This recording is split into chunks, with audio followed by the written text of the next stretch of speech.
So, last thing I'd like to say is each barrel's got these lovely little lids. I think Teddy had a system at one time with these lids on the grate, and what I've done is drilled 4 little holes at the top. I don't know if you can see them there, all the way around, so when the water is circulating it allows the air, the outside air and the inner barrel air pressure to equalise. I think if I hadn't to drill those holes, there's a possibility that the incoming, with the incoming water flow, the air pressure would inside the barrel would have been increased and pushed the lids off. So I've just drilled those little holes. Anyway, this is inside the Vortex, and get myself a little torch, and I don't know if you can see it. There you go.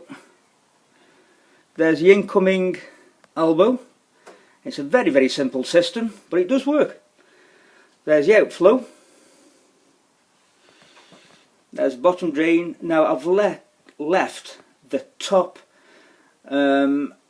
shower drain cap off simply to allow the larger particles in the vortex to be drained off outside. I felt if I left the cap on, then the larger particles would not have been allowed to drain away. And it is a vortex specifically for the large particles. I'd like to say when I first turned the system on, what happened was those bottom drains leaked around the seals. I got absolutely soaked repairing them, and it was at 2 degrees in the garage and I was freezing and I had to do every one. So my tip is to anyone who's building this system is to put a small smear of aquatic safe silicone around the seals, so when you do tighten them up it reduces the possibility of those drains leaking. I wish I'd done it myself, but I didn't. Having said that, the uni seals, I have to say, I don't know if you can see them there, are absolutely superb. They look the business and I haven't had one single problem with them. Not even a whisker of a leak. Bit difficult, Terry says, to push in the pipes, but once you get the knack, they do go in quite easily. It's about getting the knack. You have to jiggle them about a little bit with a little bit of pressure and they will slide in. Okay, so that's the Vortex.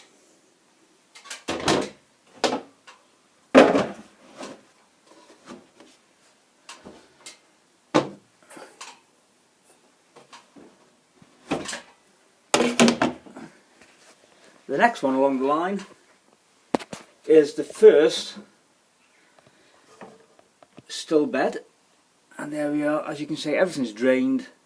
You can see the K1 media there. It's only a week old, so it's only beginning of March, so it hasn't even had the chance to mature yet. There's probably no bacteria on there. Terry has advised me that there is some winter filter start you can get, and I've looked it up on the internet, and apparently it's called Hydra LT Extreme. For 500 grams, I think it is, which does a 4,000 gallon fish pond, it cost about £21. So I've ordered some just to kickstart the filter in, ready for the spring, and I'm hoping that will arrive next week. So yeah, as you can see, the K1's looking quite clean at the moment. Onto the second bed.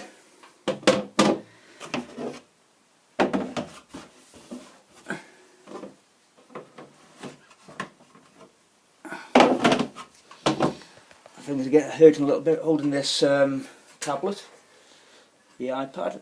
There we are. There's the second bed, identical to the first one, and there we go. I don't know how good that's looking. There you go. There's the incoming pipe and the outflow, all designed. And the slots were cut as Teddy suggested, and it does work, an absolute treat. There we go. One thing I've done, and again it's Teddy's suggestion, don't solvent weld the pipes internally, because if you do need to do any maintenance work, once you've solvent welded them, there's no way of parting the system. Last week when I first found that leak on the bottom drains, it's just as well I'd left them loose, because I was able to take the pipes out and remove the drains and seal them up again. If it wasn't for that, I would have been in trouble. So yeah, don't solvent weld them. Okay.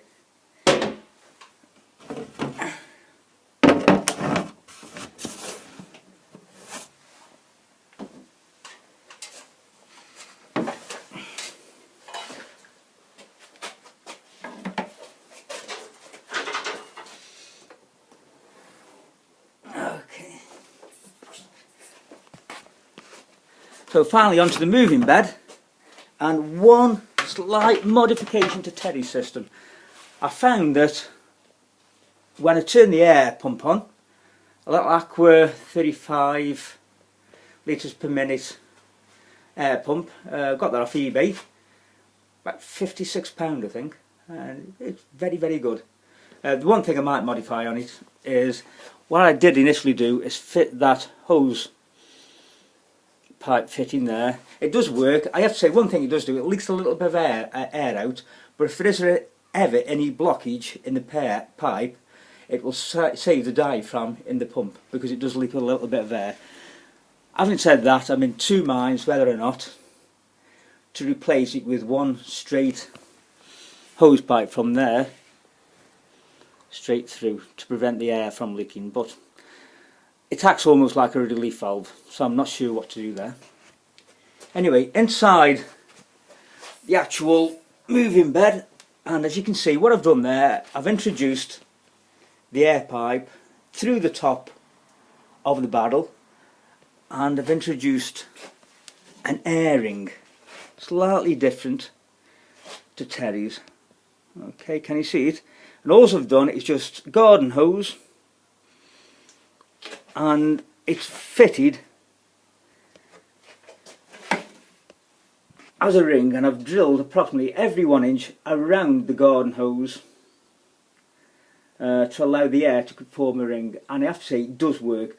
Now what you can probably see also is a 1.5 inch pipe that feeds the UVC, which is a TMC 30. And now I'm not sure if it's Terry's system or the UVC, but I have to say within 3 days my pond, from being murky green, is now crystal, well, I can't say crystal clear, there's still little fine particles, but it's still crystal clear. I mean, I can see at night with the lights on little fine green algae, but that's probably down to the fact that the K1 couldn't simply filter any more algae out, because it was the first week. That's why I've cleaned every drum this week. So there you go, that's the outgoing pipe there to the UVC. Okay, it sits slightly round about the same level as, whoops, it's a bit of a mess of garage, and once I've finished all the pond, I've got to completely clean it out. We can see there's the outgoing pipe. 1.5 inch hose there is from the UVC, and as you can see, I've introduced a 3 inch reducer, 1.5 inch reducer, and the slide valve that comes from the moving bed barrel is there, and what I've actually done is I've used that slide valve to restrict the flow out of the 3 inch outflow pipe. That's increased the flow to the UVC filter, and it seems to work. Oh, one thing I've got to do. No, it's done. No, hang on.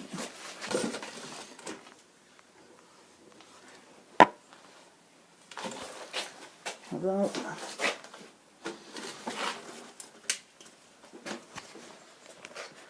One thing I have to say, one thing I've just noticed, and I hope I haven't damaged it, is Terry did say make sure when you clean the system to turn the UVC off, and I think I've just forgotten to do it. Now it's been turned off now for about 15 minutes, the system has, and I'm hoping that 15 minutes is not sufficient to damage the UVC. It was still on blue, so I'm assuming it was still working.